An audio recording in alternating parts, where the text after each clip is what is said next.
Hey folks, I've had a hangover since 2009. This is going to be an interesting video for a couple of reasons. One, no matter how I tried to situate this video, I got the sun bouncing right on my head. I threw a bandana on hoping that would cut the glare back, but I don't know what I'm doing. Anyway, this is a video about vestibular migraine, my situation, my circumstance, how I became to be one of the many who has been blessed with this disorder, disease, vestibular migraine. So,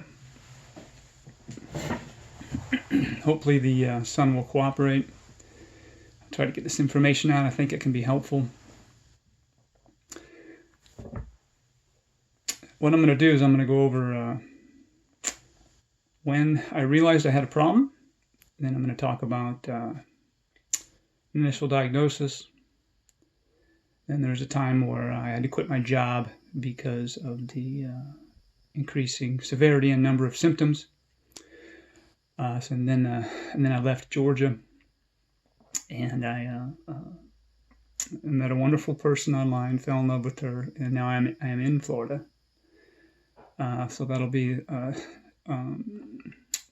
chapter 4 in my vestibular migraine presentation. And then my increasing symptoms in Florida. An eventual new diagnosis. And then my dealings with Social Security Administration and my plans for the future for arresting, treating this disorder, this disease. So, when did I know I had a problem? When did I first realize there was something substantial going on here? In 2009, I was working for Gwinnett Place Honda in Duluth, Georgia. And believe it or not, at the age of 48, I had found what I thought was a pretty good career. And I was doing pretty well. I enjoyed the combination of the math and the numbers and the social aspect of dealing with people. I liked the idea that I had to get over the mentality that car salespeople are evil, they're snakes. So I enjoyed all this, and I was doing well. I started that in 2006, and about halfway through what it would eventually be my total time in car sales career, I got really sick on a test drive. I was selling cars. I got really sick. The young couple who was testing the car, they put it through all the tests. They put it through everything, and good for them. That's what they can do. What I didn't realize is what was about to happen. So we got back to the dealership, and they decided they really liked the car. We were ready to do it, so I got ready to do the paperwork. And then boom, it hit me even harder. I was like, oh, this is not good. This reminded me of a couple of things. It reminded me of how I felt when I had a concussion. I had several concussions as a child. So this reminded me of that. Also reminded me of the times when I was a child when I would get car sick as a young child. And I told my boss, I said, I am really sick. This is a car deal. They want the car. I've got to go home. And I only lived a mile away, so that wasn't that big of a problem. So he took over, sold the car, very happy family. And make a really long story very short and brief at this point, at this period. I was sick, vomiting and dry heaving for hours and hours and hours. It took about 30 hours for my system to get to the point where I could go to urgent care. So I went to urgent care. I went to an urgent care facility and saw a doctor. And when all was said and done there, she said, you aren't just car sick. There's something going on here. So for the next 6 months, I was bounced around at every specialist imaginable, as you can imagine. I saw a lot of neat physicians, a lot of neat people, chest x-rays, head x-rays, MRIs. Just for those of you who have gone through it, you understand. Every expert imaginable that I could think of, and even a few that were thrown in just to make sure the big whiteboard, cross off this, cross off that, cross off this, cross off that. Well, everything was crossed off, got down to balance issues, vestibular issues, inner ear issues. And I was treated eventually by Dr. Steenerson, who at the time was considered one of the top ENT physicians in the area of Atlanta. So I was eventually diagnosed with benign paroxysmal positional vertigo. And now I need to be very careful about how I present this part of my understanding of this process and my understanding of myself. I am not one who isn't curious. I am not one who goes with the flow.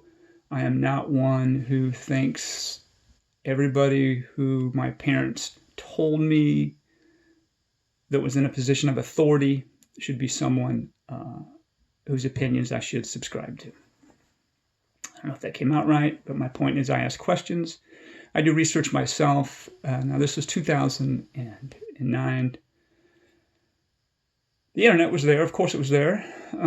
Isn't quite what we have today, 13 years later.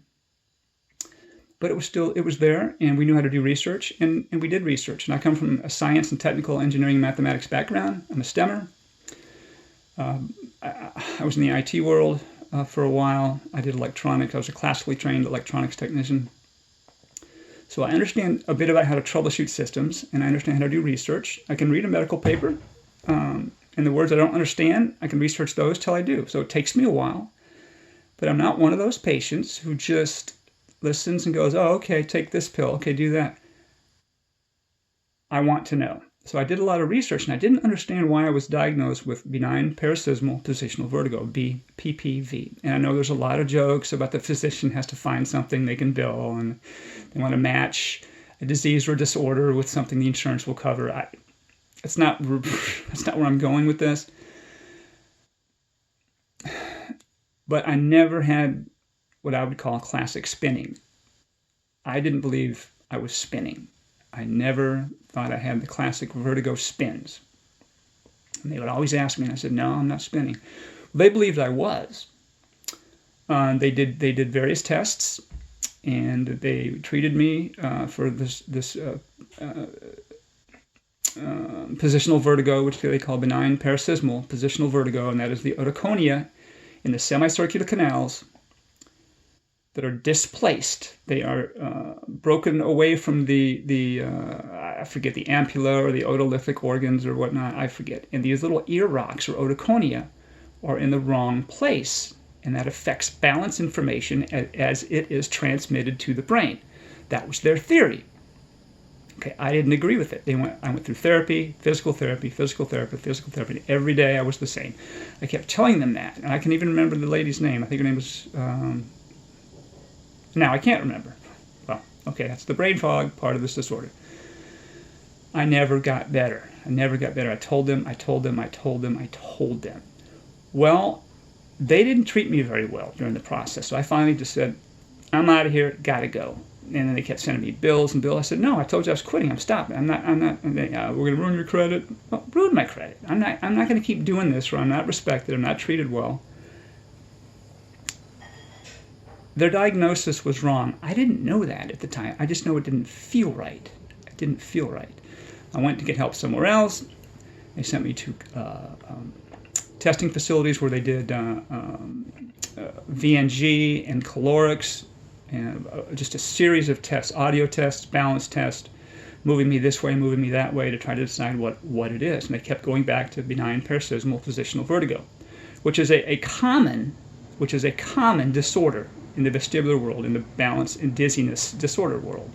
Benign paroxysmal positional vertigo, BPPV. They kept treating for that.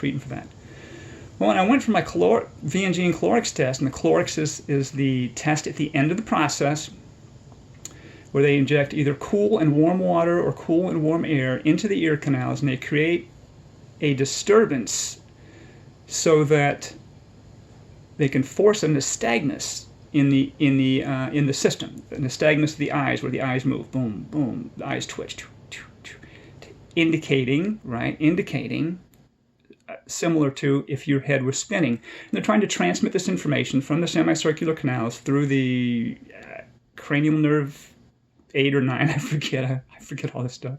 Transmit that into again, the part of the brain where all this information is coordinated. The information, coordinated information from the information from your limbs and from balance, from your semicircular canals, all that information, and what your eyes see. Your eyes see, and this is all coordinated to help keep us in balance. Okay. I would get so sick when they did this. I was sent to the ER once. I vomiting, it would trigger, and I didn't know this at the time what was happening, but it would trigger a full-on migraine attack. I didn't know this. It would trigger a full-on migraine attack. And here's what's most alarming. The people who worked the desk there after these tests, I would say I was dead. Let me backtrack a bit. One of the tests, I didn't vomit. I was just so out of it. I felt so nauseatingly drunk, and I ended up driving home from the clinic like this, just nauseatingly drunk. I didn't throw up that time. The next time, further down, when I was reevaluated, I threw up, went to the ER. Second time I did that. Still went through the same treatment. On this will be the second time. On and on and on. Same treatment. Same type of treatment. Never got better. Never, ever got better. Never. Nothing. Everything's been eliminated except this inner ear problem, which is BPPV. And you got to keep doing this therapy. Never got better. So that was about 2011 at this point, and I said, you know what? I'm going to do this stuff myself. I'm going to change my diet. I'm going to do everything I can to be healthy. I'm going to do everything I personally can to do my part to make sure I can fix this. So I did. In August of 2011, I became a raw food vegan. I'm thinking about it a little bit. What was the first meal on the planet consumed by humans? What do you suppose the first meal on the planet consumed by humans was?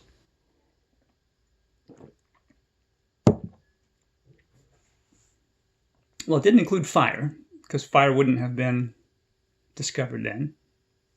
So it wouldn't have included fire. So it would have been raw food. Well, what would we eat raw?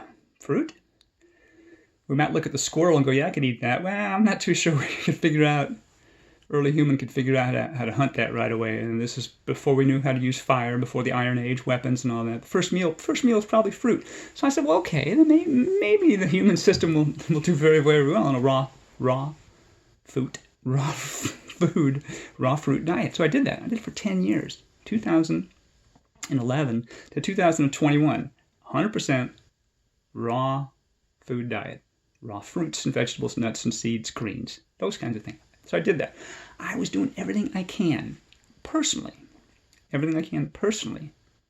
to assure that I was as healthy as I could be. I was trying everything. Okay. So the frustrations were still there. I wasn't getting better. I ended up going back for the third time to try to get treated, and the same kind of crap started happening again. They kept pushing me back into this benign paroxysmal positional vertigo, and I wasn't getting better. Now it's benign, so I wasn't going to die from it. So I was like, okay, I'm just going to live with it. I'm just going to live with this. It's benign. I'm going to live with it.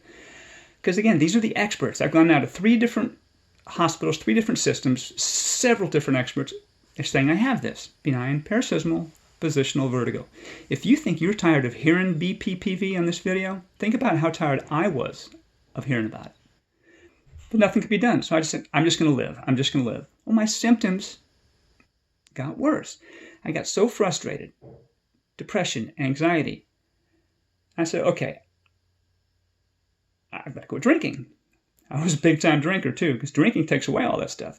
Quit drinking. 2011. No more drinking. Boom. Still had symptoms. Still had a hangover every day. Every day of my life.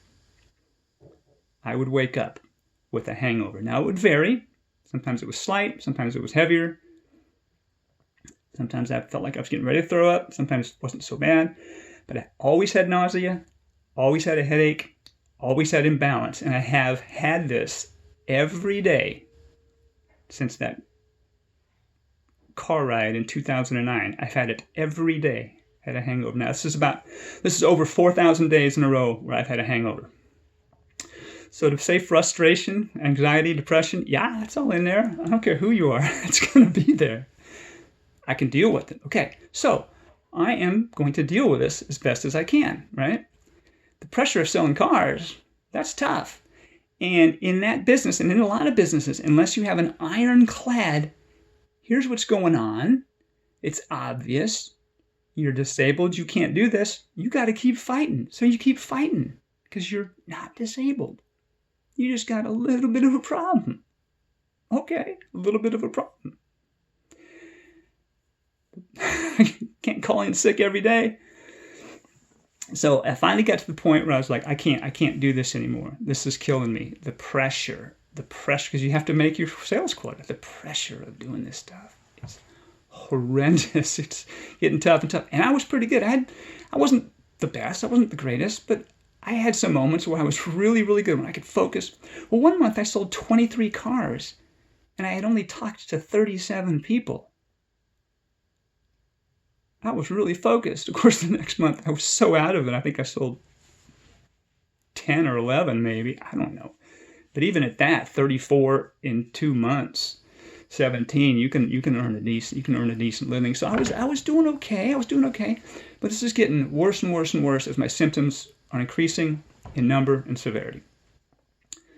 A couple times I had to go home, but in general I could hold it together. And my bosses were great for the most part. But I got to sell cars. I got to make money. I got to pay my bills. So finally I had to quit. In this career for, I think it was right about 7 years. Right about 7 years I was doing this. I was setting myself up for a good career, 401k, money, retirement, doing it well. Couldn't do it. So I said, well, between jobs years ago, I had worked as a courier, so I'm going to do that because I know I can drive myself. Because I can drive myself at my speed and keep it together, and I can deliver a package from A to B, and I can do okay. So I'm going to do that. So I worked as a courier for a couple of years, and as I was cleaning up my act, I no longer was a drinker, trying to be healthy, and I was online in the raw food forums, and I met somebody online. Like, a long story short, you can fall in love at age 50. Huh? You can fall in love at age 50, whatever I was, 50 plus. And you can meet somebody online. You can meet somebody on Facebook. You can fall in love. Yeah, baby. So I'm down here in Florida now. Came down here, got a job as a courier. Ooh, courier business is rough in Florida. I was making decent money up there. Down here, ooh, there are so many retirees who will just do that work to stay busy. There are a lot of people moving into Florida, different parts of the world, different parts of the country, and they are happy to have any gig that gets them started on their resume. So for 2015, 2016, and 2017, on my taxes, net loss. The amount of money it takes to have your car, maintain it, gasoline, oil, you have to buy the car, you have to do insurance, your 1099 contract, net loss 3 years in a row. So it was just keeping me doing something, exercise, keeping my mind focused in a way. That was it, net loss. My girlfriend, my better half, she's basically taking care of me. She's taking care of me, doing what she can to take care of me. I'm the house husband, the Mr. Mom, whatever. Okay, I'll take all that stuff. But there was really not a whole lot I could do about that. Just the way it is. And eventually we looked at each other and said, this doesn't make any sense. It's not making any money. You're working 50 hours a week, not making any money. It would be smarter if you spent all your time in the garden trying to grow food. At the same time, I had stumbled into trying to do the garden thing. I'd stumbled into permaculture, permanent agriculture, sustainable and regenerative living. Maybe not regenerative and sustainable speaking, but sustainable and regenerative living.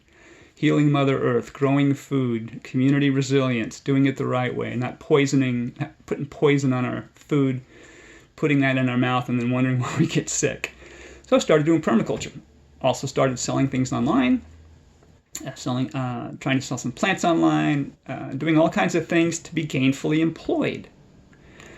Took permaculture certification courses, became a permaculture designer, a certified permaculture designer. That's great. Okay, great. Those things did cost money. So I'm a liability here. If we look at our family structure, my girlfriend and I, if we look at that structure, I'm a liability. I'm not bringing in any money. Tried to do all that stuff, selling online. You have to drive around and you have to find things to sell, fix them, repair them, list them online. So I did all that. Finally got to the point where it's like, not making any money. What do you do? So I applied for disability. Oh boy. Unless you have an actual arrow through your head, unless you've lost most of your limbs, not trying to make a joke here, no offense intended, former military man, I got buddies out there, probably shouldn't even have said it like that, but unless you're obviously disabled, Social Security had nothing to do with you. No. So they laughed at that. And I was raised conservative. I was raised that you work hard. I was raised that you don't ask for help. It's disrespectful to do so. And here I was in this situation. My life was changed in 2009. I never thought that I would be trying to ask for help. There was always going to be a way I could do this. Well, there wasn't. I couldn't see how to do it. So here I am in Florida now, 2017, doing the permaculture thing, growing fruits and vegetables, trying to share that information. Had a few classes where people would come and I would teach. I think in a period of 6 months, and I did this for donations, a period of 6 months, I think it was like 5 or 6 classes, and I got a total of $64. So that wasn't going to bring in any money. When I got down to Florida, I also started having a huge increase in symptoms. At this point, I now couldn't, it became, one day I was watching a video on how to build a pond, and the camera jerked around and spun like that, and all of a sudden, whoop, I got the hot sweats, and bam, 3 or 4 hours of vomiting, dry heaves. And it was 20 or 24 hours, I think. I was in the bed, out of the bed, in the bed, couldn't eat, dry heaving. That was one circumstance, and then I realized, okay, I can't watch videos, so now no more television, no more movies, can't do that anymore. Now I can watch a lecture, like if like a PhD is doing a lecture, or a physician is doing a lecture on something, like the video you're looking at me now. Okay, I can watch that. I can't watch anything where the camera is moving. I've even done videos out here on our property trying to teach permaculture of me, and I would replay them so I could make sure I was doing a good video, and I would get sick, trigger a migraine attack, vomit for hours of vomiting, then dry heaves, and then in bed for a half a day, and then take me 4 or 5 days to recover to a somewhat normal state. When I say somewhat normal state, my somewhat normal state, where I only just have a hangover, where I'm not bedridden, where I can't have any light or sound around me, where I'm just done. So that was a problem. That was something new. That wasn't what I experienced when I was back in Atlanta. And I also started realizing the heat was tearing me up. Now I'm in Central Florida. Heat's a thing. Yeah, heat's a thing in Atlanta too, but it's really it's a big thing. Heat and humidity are a big thing in Central Florida. And I was trying to do courier work in Orlando. So I would do that all week, and then I was trying to do plants and trees and rocks and things in the garden, growing food. And I noticed that much past 80 degrees, I was getting really, really hot, and then boom, I would just drop. I would just drop. And I'm not an unfit person. I've got what I thought was a pretty good system, but I would just drop. So I went to the doc finally, and I said, I try to do this, just mow the lawn gardening stuff, and I'm just dropping. And they came up with nothing other than you're dehydrated. I knew it wasn't that. I was an athlete for years and years and years. I understood. I was a phys ed major in college. I understand kinesiology, if I can't even say it. Physiology, I understand that. Okay? I understand that stuff. I didn't think I was dehydrated, but I made sure I had twice the plenty of extra fluids that they recommended. And I was still didn't know this then. I did not know this then. This was triggering migraine attacks.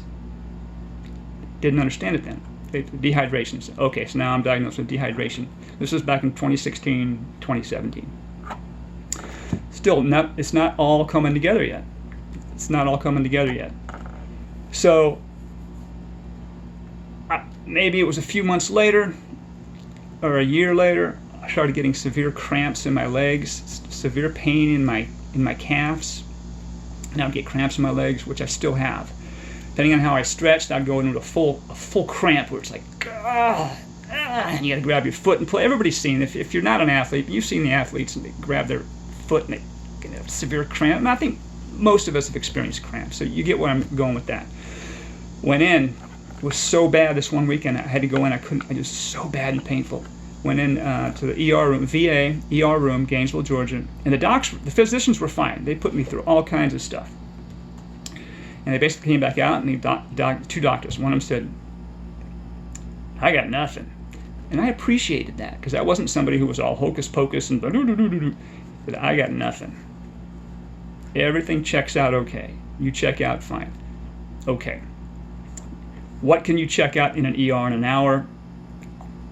His point was everything we could do, everything we could look at. You're okay. That was another indication, perhaps, tying all together. And I explained to them, I said, well, my mother had Raynaud's, and we're pretty sure I do too. Could that have something to do with it? Probably not. Okay, so. All right, let's move forward a little bit. I've got all these new symptoms in Florida. All these new symptoms in Florida. Finally, it got to the point after a situation, and I think this was 2019. Now we're in Crescent City, Florida, south of Palatka, halfway between Jacksonville and Orlando. So now, the situation is, I'm sitting on the couch, and it was in the summer, I think, September perhaps, beginning of September, and then all of a sudden my vision just jumps a little bit. And I look up, my girlfriend looks at me and she says, you're gonna get sick, aren't you? I was like, yeah. She knew it. Just bam, triggered a migraine attack. Well, what triggered it? Weather front, barometric pressure change. After that, again, 3 or 4 hours vomiting, then dry heaving.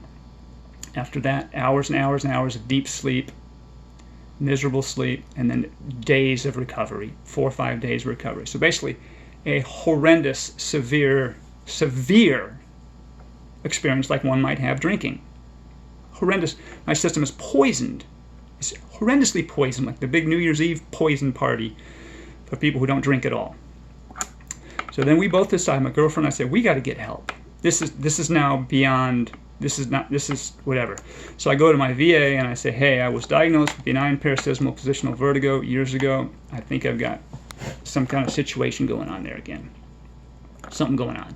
So they treat me for benign paroxysmal positional vertigo again, just like I went through in 2009, 2010, 2011. Same kind of stuff. Same kind of stuff. They would check it out, MRI, this, that, and then they say, well, you're fine. Nothing's wrong. Nothing's wrong. No, nothing's wrong.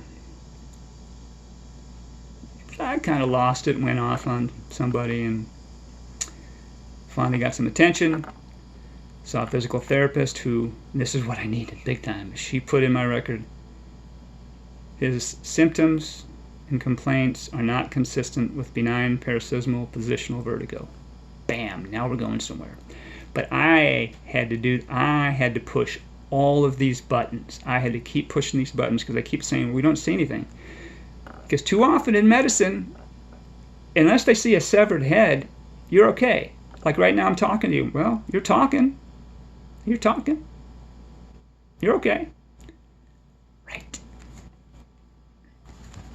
Nice book. I don't know if this is going to come up backwards. It probably is going to come up backwards. A Hole in My Life. Battling Chronic Dizziness. Philippa Thompson. Great book. British lady, very intelligent woman, very intelligent person. She went through the gamut. She went through a whole lot of this crap that most of us go through. Great book if you want to read it. She ended up with superior canal dehiscence syndrome, which is basically a hole right above the superior canal, one of the semicircular canals, which was causing all kinds of trouble. And it wasn't a well-known situation.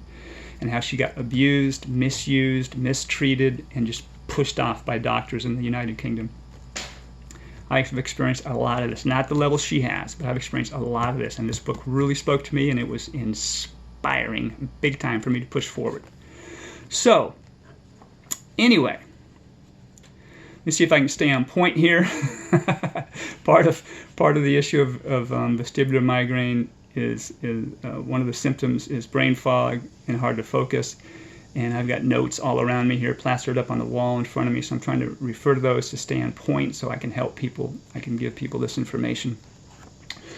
So anyway, back to the VA after my physical therapist said that, yes, this is not BPPV. So again, I had to push the buttons. We finally got a test set up through the VA. Outsourced it to Florida Shands Hospital.